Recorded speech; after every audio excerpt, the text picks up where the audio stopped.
Welcome class. In this lecture we will discuss about the design procedure for Corbel, and after the design procedure we will solve a numerical which is based on the design of Corbel. Okay. Basically this design is based on the IS 456 2000, which is a code, IS standard code for RCC, reinforced cement concrete. Okay. Let's start. What is the procedure for design of Corbel? Okay, in the first step we find the dimension of the corbel. Okay, we find the dimension of corbel and also the dimension of the bearing plate. Okay, so first of all we see what is a bearing plate. तो bearing plate क्या होती है इसको हम लोग check कर लेते हैं. ठीक है, तो आपका जो डिज़ाइन स्टेप्स है, पहला स्टेप क्या है आपका, डायमेंशनिंग द कॉर्बेल. ठीक है, तो इस स्टेप में हम लोग क्या करते हैं, कॉर्बेल की डायमेंशन के साथ साथ हम लोग बियरिंग प्लेट की भी डायमेंशन निकालते हैं. ठीक है, तो बियरिंग प्लेट क्या होता है इसको हम लोग चेक कर लेते हैं. जैसे फॉर एग्जांपल ये कॉलम है. ठीक है, ये आपका कॉर्बेल का डायमेंशन है. यहाँ पे एक प्लेट लगी होती है. ठीक है, ये जो प्लेट होती है इसको हम लोग बियरिंग प्लेट बोलते हैं. ठीक है, इसको क्या बोलते हैं हम लोग, बियरिंग प्लेट. ये क्या होता है आपका बियरिंग प्लेट. इस पर्टिकुलर प्लेट पे हमारे लोडिंग्स आते हैं. ठीक है, ये लोडिंग्स आती है. सपोज ये लोड P है. ठीक है, ये हमारी लोडिंग आती है. ये आपका कॉर्बेल है. ठीक है, ये आपका कॉलम है. ठीक है, तो बेसिकली हम लोग इस तरह से निकालेंगे. तो पहले हम लोग विड्थ ऑफ बियरिंग प्लेट निकालेंगे. क्या निकालेंगे, फर्स्ट स्टेप में पहले हम लोग विड्थ निकालेंगे बियरिंग प्लेट की. तो विड्थ निकालने के लिए हम लोग पहले क्या निकालेंगे, बियरिंग प्रेशर निकालेंगे. ठीक है, तो बियरिंग प्रेशर जो होगा वो आपका 0.8 FCK होता है. कितना होता है, assume a design bearing pressure of 0.8 FCK. तो बियरिंग प्रेशर हम क्या लेंगे, 0.8 FCK. उसके बाद क्या करेंगे, हम लोग एरिया निकालेंगे. ठीक है, फर्स्ट ऑफ ऑल हम लोग क्या निकालें, सिग्मा BR मतलब बियरिंग प्रेशर. यह आपका क्या हो गया, 0.8 FCK. कितना हो गया, 0.8 FCK. इसके बाद P हमको पता है. यहाँ से हम लोग एरिया निकालेंगे. एरिया क्या हो जाएगा, P अपॉन सिग्मा BR. ठीक, ये हमारा एरिया निकल गया. एरिया निकालने के बाद हम लोग क्या करेंगे, लेंथ निकालेंगे. लेंथ क्या होगा आपका, कॉलम फेस डायमेंशन होगा. क्या होगा, कॉलम फेस डायमेंशन. ठीक है, कॉलम फेस का जो डायमेंशन है वो आपका L होगा. और उसके बाद आपका विड्थ क्या होगा, A अपॉन L हो जाएगा. विड्थ क्या हो जाएगा, A अपॉन L. ये क्या आपका बियरिंग एरिया है, बियरिंग प्लेट का एरिया. L क्या है, लेंथ ऑफ बियरिंग प्लेट है. ठीक है, इस तरह से हम क्या करेंगे, आपका विड्थ निकाल लेंगे. ठीक है, उसके बाद हम लोग नेक्स्ट स्टेप क्या निकालते हैं, डेप्थ ऑफ ब्रैकेट. ठीक है, depth of bracket eight support. ठीक है, तो जो डेप्थ होती है ब्रैकेट की, ब्रैकेट यहाँ पे कॉर्बेल. ठीक है, जो कॉर्बेल की डेप्थ होगी, सपोर्ट पे कुछ और होगा और फार एंड पे कुछ और होगा. ठीक है, तो सपोर्ट पे जो आपका डेप्थ होगा वो फार एंड का डबल होता है. ठीक है, सपोज फार एंड पे अगर D है तो सपोर्ट पे क्या हो जाएगा, 2D हो जाएगा. ठीक है, तो हम लोग इसीलिए सपोर्ट पे डेप्थ निकालते हैं और वो डेप्थ आपका क्या होता है, उसको हाफ कर देंगे तो वो आपका फार एंड पे डेप्थ हो जाएगा. ठीक है, तो डेप्थ ब्रैकेट एट सपोर्ट निकालेंगे. क्या करेंगे, हम टाउसी मैक्स निकालेंगे. ठीक है, टाउसी मैक्स आप लोग का, ये जो टाउसी मैक्स है ये IS 456 में एक टेबल दिया है, उसकी हेल्प से निकालते हैं. ठीक है, टेबल की हेल्प से निकालते हैं. ये डिपेंड करता है, it depends on grade of concrete. ठीक, ग्रेड ऑफ कंक्रीट ग्रेड पे टाउसी मैक्स डिपेंड करता है. ठीक है, इसकी हेल्प से हम क्या करेंगे कि टाउसी मैक्स निकालेंगे. ठीक है, टाउसी मैक्स की हेल्प से हम लोग क्या करेंगे, कोई भी एक नियरर वैल्यू ले लेंगे और उसको टाउसी कर देंगे. सपोज M20 के लिए for example टाउसी max for M20 grade. M20 के लिए टाउसी मैक्स होता है 2.8. ठीक, तो हम लोग यहाँ पे एज्यूम कर लेंगे टाउसी 2.3 या 2.4 ले सकते हैं, कुछ भी वैल्यू ले सकते हैं. ठीक है, इन सब में से कोई भी वैल्यू आप ले लेंगे, लेकिन वो वैल्यू क्या होगी, 2.8 से कम होगी, ठीक है। उसके बाद हम लोग डेप्थ निकालेंगे। डेप्थ का फॉर्मूला स्मॉल डी जो इफेक्टिव डेप्थ होगा उसका फॉर्मूला होगा P अपॉन टाउ सी इंटू बी। P क्या है आपका लोड है, अप्लाइड लोड। टाउ सी क्या है शियर स्ट्रेस। बी क्या है विड्थ ऑफ बियरिंग प्लेट, ठीक है। उसके बाद हम कवर एज्यूम करेंगे और कवर के बाद हम लोग ओवरऑल डी निकाल लेंगे, ठीक है। इस दो वैल्यूज़ के निकालने के बाद हम लोग नेक्स्ट जो स्टेप आता है, check the dimension for criteria of corbel. Corbel की डायमेंशन को हम लोग चेक करेंगे वो फॉलो कर रहा है नहीं। तो उसके लिए हमारा क्या होगा कि A/D रेशियो मतलब shear span bye effective depth ratio वो लेस देन 0.6 होना चाहिए। क्या होना चाहिए लेस देन 0.6। और किसी भी कंडीशन में अगर फॉर एग्जांपल अगर आपका A/D रेशियो 0.61 आ गया या 65 आ गया मतलब 0.6 से ज़्यादा आ रहा है तो किसी भी कंडीशंस में वो 1 से ज़्यादा उसकी वैल्यू नहीं होनी चाहिए, ठीक है। बेसिकली आपका A/D रेशियो 0.6 से ही कम आएगा, उससे ज़्यादा नहीं आता, ठीक है। ये आपका था फर्स्ट स्टेप। अब सेकंड स्टेप में हम लोग क्या करेंगे कि लीवर आर्म कैलकुलेट करेंगे, ठीक है। तो step 2 determination of lever arm. Okay, determine the value of Z using equation Z/D whole square minus beta by alpha plus beta Z/D plus alpha upon alpha plus beta beta square is equal to 0, ठीक है। तो alpha और beta की value की help से हम लोग क्या करेंगे Z/D का जो इक्वेशन बनेगा वहाँ से Z कैलकुलेट करेंगे, मतलब लीवर आर्म कैलकुलेट करेंगे। अल्फ़ा क्या होता है, अल्फ़ा एक कांस्टेंट होती है, इसकी वैल्यू होती है P अपॉन 0.86 FCKB, ठीक। और बीटा की वैल्यू होती है A/D।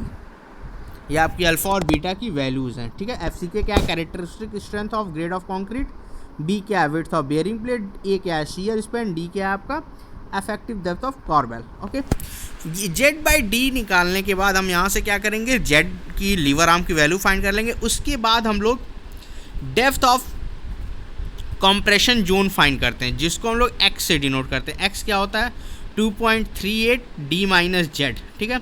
उसके बाद एक चेक आता है कि check if the X is greater than or not for the limiting value of X। अब लिमिटिंग वैल्यू ऑफ X जो है ये आपका जब हम लोग सिंगली सपोर्टेड बीम पढ़ते हैं, ठीक है, सिंगली रिइंफोर्स्ड बीम, तो उस केस में X/D निकालते हैं हम लोग जो ग्रेड ऑफ स्टील पे डिपेंड करता है। फॉर एग्जांपल Fe415 के लिए X/D की वैल्यू होती है 0.48, ठीक है।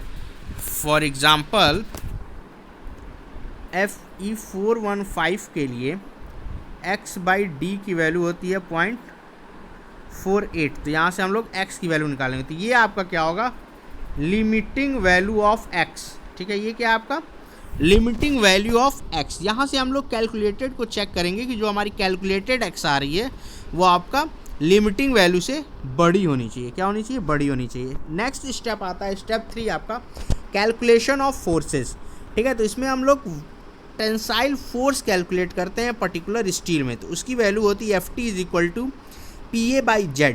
P क्या आपका वर्टिकल लोड है, A आपका शियर स्पैन है, Z आपका लीवर आर्म है। इसके लिए भी एक चेक है कि जो Ft should not be less than 0.5 P, मतलब जो लोड आपका लग रहा है P उसके हाफ से कम नहीं होनी चाहिए Ft की वैल्यू। अगर वो वैल्यूज़ कम है तो हम लोग मिनिमम वैल्यू लेके चलेंगे जो आपका 0.5 P के इक्विवेलेंट होगा, ठीक है। नेक्स्ट स्टेप आता है calculation of area of main steel, ठीक है। Calculation of area of main steel, main steel का एरिया कैलकुलेट करना मतलब AST फाइंड करना, ठीक है। तो इसके लिए सबसे पहले हम लोग स्ट्रेन चेक करते हैं कि उस पर्टिकुलर स्टील की स्ट्रेन जो है हमारे लिमिटिंग वैल्यू से कम है कि नहीं है, ठीक है। तो strain in tensile steel epsilon S is equal to D minus X upon X into epsilon C होता है। और हम लोग एप्सिलॉन C जानते हैं, जैसा एप्सिलॉन C क्या आपका स्ट्रेन इन कंक्रीट है, ठीक है। तो स्ट्रेन इन कंक्रीट जो होगा वो आपका होता है वैल्यू 0.0035, ठीक है।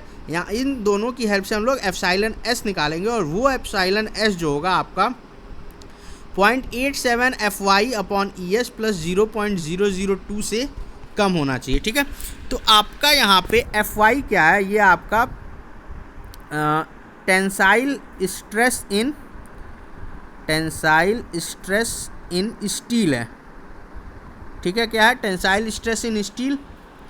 ES क्या है आपका यंग्स मॉडुलस ऑफ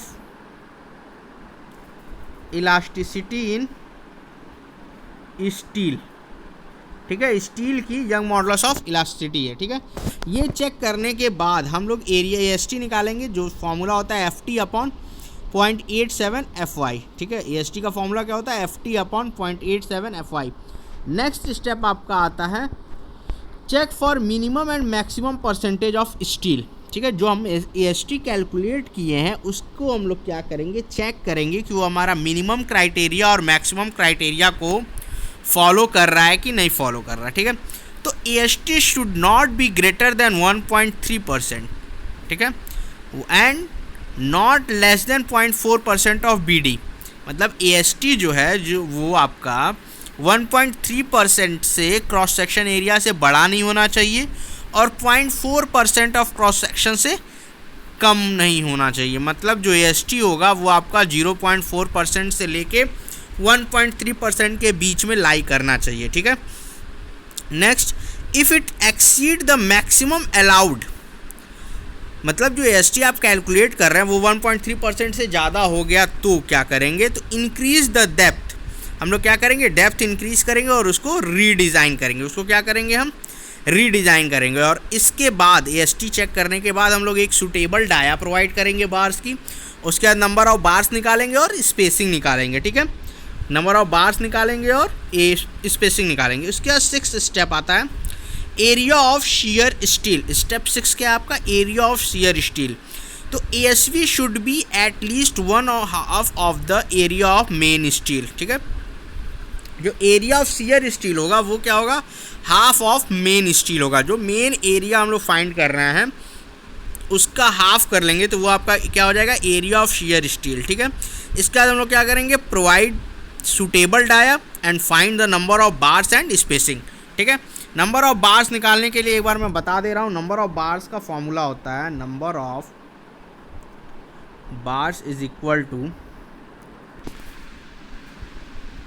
ओके। तो हम लोग यहाँ पे फाइंड करेंगे कि नंबर ऑफ बार्स कैसे निकालेंगे, ठीक है। Number of bars is equal to होता है आपका capital AST upon small AST, ठीक है। तो कैपिटल AST क्या है आपका, एरिया ऑफ मेन स्टील, और स्मॉल AST क्या है, एरिया ऑफ 1 बार, ठीक है। क्या है, एरिया ऑफ 1 बार। यहाँ से आपकी स्पेसिंग नंबर ऑफ बार्स निकल जाएंगे। उसके बाद स्पेसिंग के लिए फॉर्मूला होता है आपका spacing is equal to π/4 into D² into 1000 upon capital AST, ठीक है। D क्या है, डाया ऑफ बार। D क्या है आपका, डाया ऑफ बार। यहाँ से हम लोग स्पेसिंग निकाल लेंगे, ठीक है। तो इस तरह से हम लोग क्या करेंगे, नंबर ऑफ बार्स और नंबर ऑफ स्पेसिंग निकालेंगे। नेक्स्ट स्टेप क्या है, check for section for shear. तो इसके लिए हम लोग सबसे पहले टाउसी निकालते हैं, जिसमें हम लोग की परसेंटेज ऑफ स्टील की हेल्प से परसेंटेज ऑफ स्टील निकालेंगे और उसकी हेल्प से हम लोग टाउसी निकालेंगे। और टाउसी की वैल्यू निकालने के बाद हम लोग इंक्रीज शियर स्ट्रेंथ निकालेंगे, ठीक है। इंक्रीज शियर स्ट्रेंथ मतलब शियर स्ट्रेंथ में कितना इंक्रीज हुआ, तो वो आपका tau c dash is equal to 2D tau c upon A। D क्या है, इफेक्टिव डेप्थ, A क्या है, शियर स्पैन, टाउसी क्या है आपका, शियर स्ट्रेस की वैल्यू, ओके। उसके बाद हम लोग टोटल शियर रेजिस्टेंस या कैपेसिटी निकालेंगे, जिसका फॉर्मूला होता है VU is equal to VC plus VV is equal to tau c dash BD plus 0.87 FY ASV D upon X। Tau c dash क्या है आपका, इंक्रीज शियर स्ट्रेंथ, B क्या है, विड्थ ऑफ कॉर्बेल, D क्या है, effective depth of corbel, FY क्या है, tensile stress in steel, ASV area of shear steel, D effective depth, X depth of compression zone, ठीक है। ये जो VU आएगा वो आपका ग्रेटर देन होगा लोड अप्लाइड, ठीक है। इस केस में हम इसको सेफ मानेंगे, ठीक है। तो ये आपका इतना डिज़ाइन स्टेप्स था। इसके बाद हम लोग न्यूमेरिकल देखेंगे, ठीक है। अब हम लोग एक न्यूमेरिकल सॉल्व करते हैं। न्यूमेरिकल देखते हैं, design of corbel, okay. Design of corbel to carry a load of 300 kN at a distance of 200 mm from the face of a 350 mm into 500 mm column assume M20 grade concrete and Fe415 grade steel. Okay, तो हम लोग यहाँ पे देख लेते हैं कि क्या क्या गिवन है। ठीक है, तो हमको P गिवन है, P 300 किलो न्यूटन, ए दिया हुआ है मतलब शियर स्पैन दिया हुआ 200 mm, कॉलम डायमेंशन दिया हुआ है, कॉलम डायमेंशन दिया है 350 इंटू 500 और M20 ग्रेड कॉन्क्रीट है और Fe415 स्टील है, ये इतना दिया हुआ है। ठीक है, ओके, अब हम लोग सॉल्व करते हैं। तो सबसे पहला स्टेप हमारा आता है बियरिंग प्लेट का। क्या आता है? Bearing plate. तो बियरिंग स्ट्रेंथ हम लोग एज्यूम कर लेंगे 0.8 FCK। FCK क्या है? Compressive strength of concrete. तो आपका कितना 20, तो 0.8 इंटू 20 हो जाएगा 16 मेगा पास्कल। ठीक है, 16 मेगा पास्कल या फिर 16 न्यूटन पर mm स्क्वायर। ठीक है, 16 न्यूटन पर mm स्क्वायर। ठीक है, इसके बाद बियरिंग एरिया रिक्वायर्ड निकालेंगे। तो बियरिंग एरिया रिक्वायर्ड आपका हो जाएगा PU अपॉन सिग्मा BR। ठीक है, तो आपका PU क्या है? ठीक है, PU क्या है? PU ये क्या है? PU is equal to partial safety factor into P। जो P आपका लोड है, ठीक है, ये क्या है? लोड है। इसमें पार्शियल सेफ्टी ऑफ फैक्टर का मल्टीप्लाई करेंगे, मतलब 1.5 का मल्टीप्लाई करेंगे। ठीक है, फॉर एग्जाम्पल यहाँ पे लोड कितना दिया हुआ है? लोड कितना है? P की वैल्यू 300 है। ठीक है, तो PU की वैल्यू हो जाएगी 1.5 into 300 is equal to 450 kilo newton. Okay, तो PU आपका कितना हो गया? 450 किलो न्यूटन और सिग्मा BR आपका 16 है। तो यहाँ से निकालेंगे 1.5 इंटू 300 इंटू 10⁻³ 10⁻³ क्यों यूज़ किया गया? 10⁻³ यूज़ किया गया आपको किलो न्यूटन को न्यूटन में चेंज करने के लिए। क्या करने के लिए? किलो न्यूटन को न्यूटन में चेंज करने के लिए अपॉन 16। ठीक है, तो वो आपका आ जाएगा 28,125 mm स्क्वायर। ये आपका आ गया बियरिंग एरिया रिक्वायर्ड। अब बियरिंग एरिया के बाद हम लोग लेंथ फाइंड करेंगे। लेंथ जो होगा आपका वो क्या होगा? Length of bearing plate is equal to width of column face. जो कॉलम फेस का विड्थ होगा उसको हम लोग क्या मान लिए हैं? लेंथ मान लिए बियरिंग प्लेट का। वो क्या होगा आपका? 350 mm, क्योंकि कॉलम का डायमेंशंस दिए हुए हैं। कॉलम का डायमेंशंस क्या है? 350 इंटू 500। ठीक है, तो इसको हम लोग क्या मान लिए हैं? लेंथ मान लिए हैं कॉर्बेल का, length of corbel. Okay, length of corbel. ठीक है, यहाँ से विड्थ क्या हो जाएगा? 28,125 अपॉन 350। तो विड्थ क्या हो जाएगा आपका? B is equal to A upon L is equal to 28,125 upon 350। It approximately come 80 mm।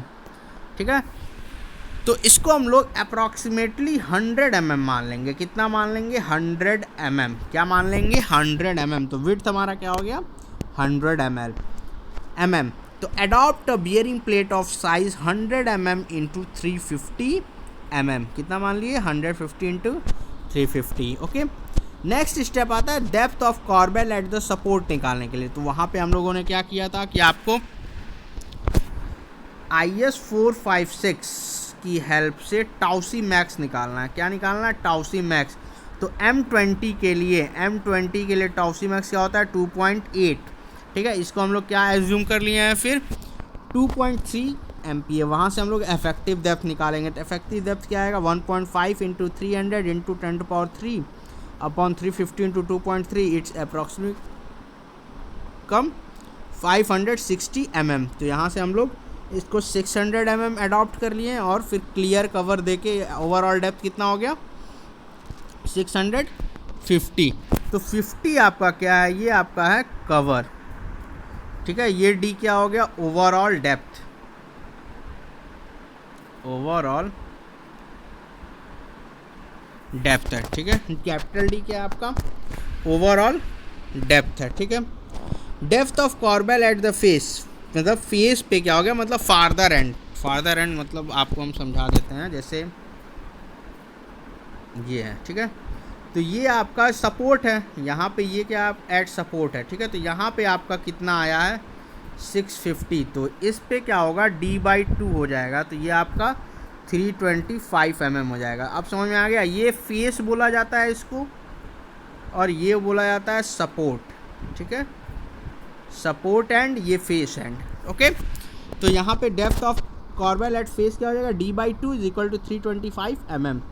For strut action, strut action के लिए a/d जो लेस देन होता है 0.6, तो a/d निकालेंगे 200, शियर स्पैन हमारा दिया हुआ 200, स्मॉल d इफेक्टिव डेप्थ हम लोग निकाले हैं 600 जो 0.33 आ रहा है, वो आपका लेस देन 0.6 आ रहा है, मतलब स्ट्रट टाई एक्शन हो रहा है, मतलब जो हमारी कंडीशन थी कॉर्बेल कंडीशन वो आपकी सेटिस्फाई कर रही है, ठीक है। नेक्स्ट स्टेप हमारा आएगा lever arm, how to calculate lever arm. तो लीवर आर्म के लिए हमारे पास इक्वेशन है z² - d² - beta upon alpha plus beta z/d plus alpha beta square upon alpha plus beta equal to 0। इसमें क्या करेंगे हम लोग अल्फा और बीटा की वैल्यू पुट करेंगे, क्या करेंगे अल्फा और बीटा की वैल्यू पुट करेंगे, उसके बाद फिर इक्वेशन को सॉल्व करेंगे। तो अल्फा क्या होता है हमारा p/0.86 FC के BD, ठीक है। तो p हम लोग रख लिए, यहाँ पे p ना हो कि ये pu होगा, क्या होगा, this is not p, it's pu, okay, it's pu, ठीक है। तो pu इज इक्वल टू 1.5 × 300 × 10³ अपॉन 0.86 × 20 × 350 × 600 is equal to alpha is equal to 0.125, ठीक है। अब हम लोग बीटा निकाल लेंगे, a/d is equal to 0.33, okay. Equation बन गया हमारा z² अपॉन d² 0.33 अपॉन 0.455 into z/d plus 0.125 into 0.33² upon 0.445 is equal to 0। तो यहाँ पे इक्वेशन जो हमारा आया z/d² minus 0.725 z/d plus 0.03 is equal to 0, okay.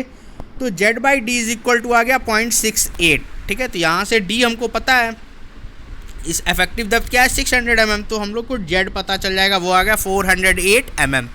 कितना आ गया लीवर आर्म हमारा 408 mm, ठीक है। यहाँ से हम लोग फिर डेप्थ x क्या है आपका, x है आपका डेप्थ ऑफ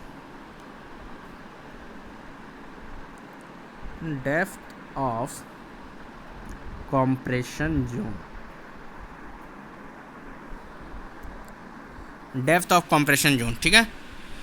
तो ये हम लोग निकालेंगे, तो x इज इक्वल टू होता है 2.38 d माइनस जेड, तो ये आ गया 457। उसके बाद हम लोग लिमिटिंग x/d कैलकुलेट करेंगे, तो x/d होगा आपका 457 600 इज इक्वल टू 0.76। अब यहाँ पे चेक करेंगे कि Fe415 के लिए x/d की वैल्यू होती है 0.48, ठीक है।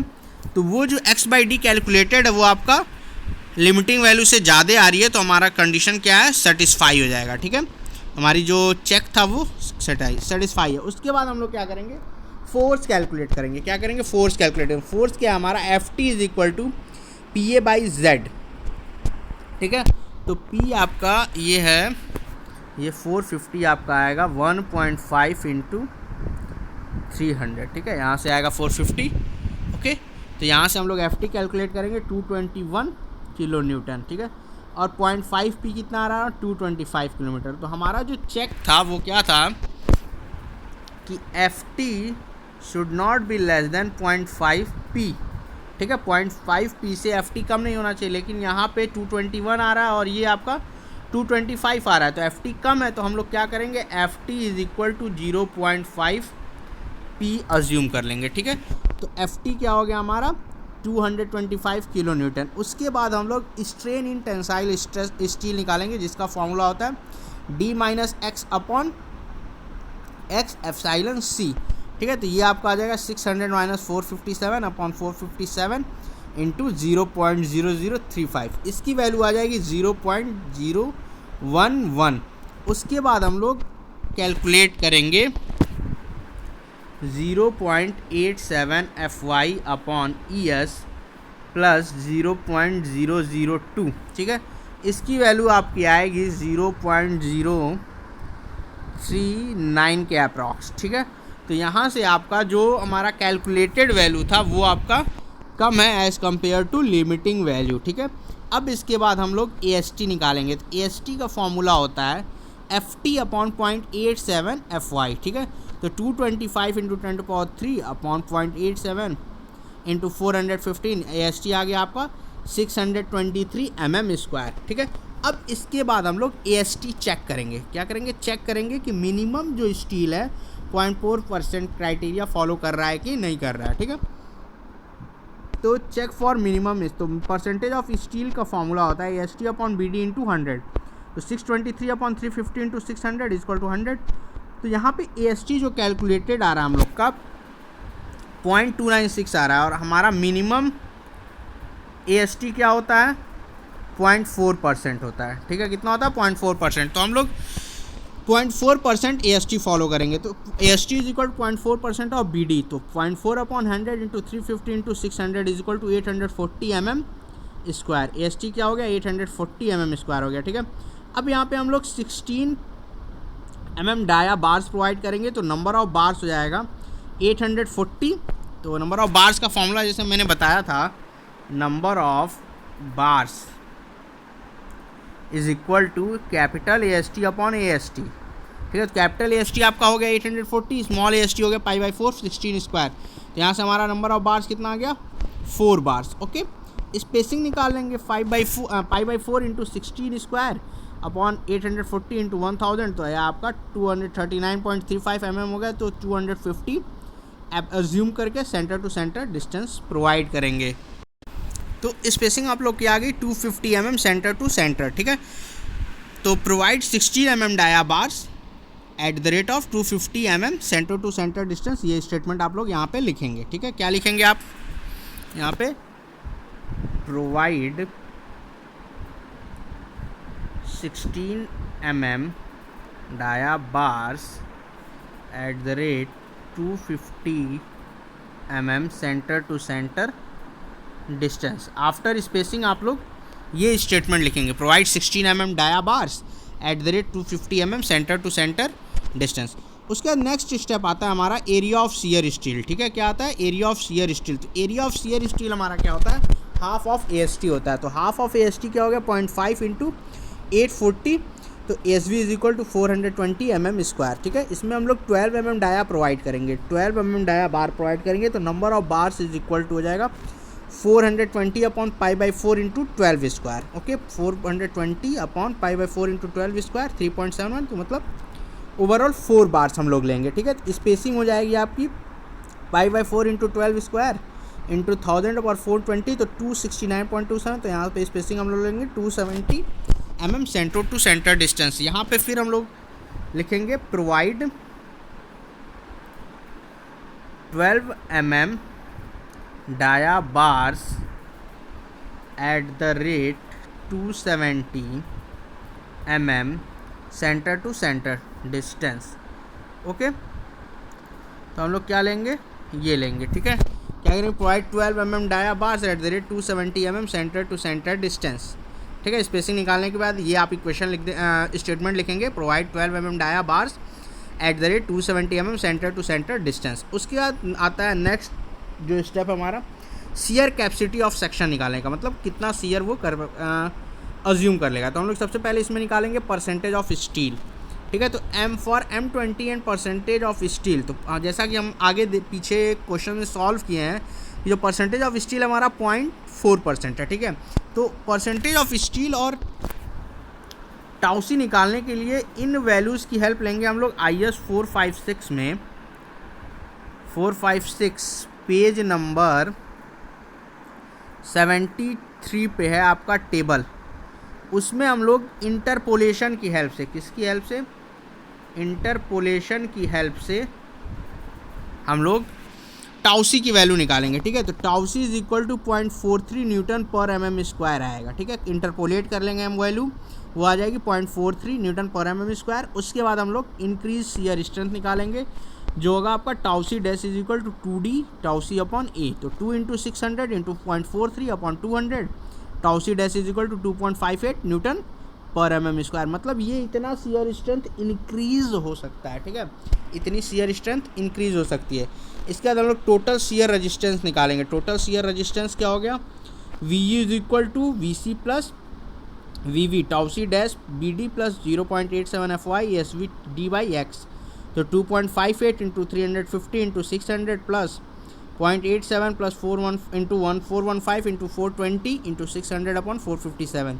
तो यहाँ से आपका वी यू जो होगा टोटल शियर रेजिस्टेंस है, टोटल शियर कैपेसिटी आ गई 7,40,891 न्यूटन, मतलब 740 किलो न्यूटन, जो आपका 300 किलो न्यूटन, मतलब जो लोड है उससे बड़ी वैल्यू है। तो मतलब ये आपका जो कॉर्बेल होगा उस पर्टिकुलर लोड को ईजिली बियर कर सकता है। तो ये हमारा एक चेक था शियर रेजिस्टेंस का, ठीक है। तो ये आपके टोटल, तो इस उसमें हमारा जो सेक्शन होगा वो सेफ होगा। ये आपका टोटल डिज़ाइन प्रोसेस था और उसके साथ एक न्यूमेरिकल सॉल्व किए थे कॉर्बेल के। ओके, तो इस तरीके से ये कॉर्बेल का लास्ट वीडियो या लेक्चर्स था जो आपका एंड हो गया, ठीक है। इसके बाद फिर हम लोग नेक्स्ट टॉपिक पे डिस्कस करेंगे in the next lecture. Okay, thank you class.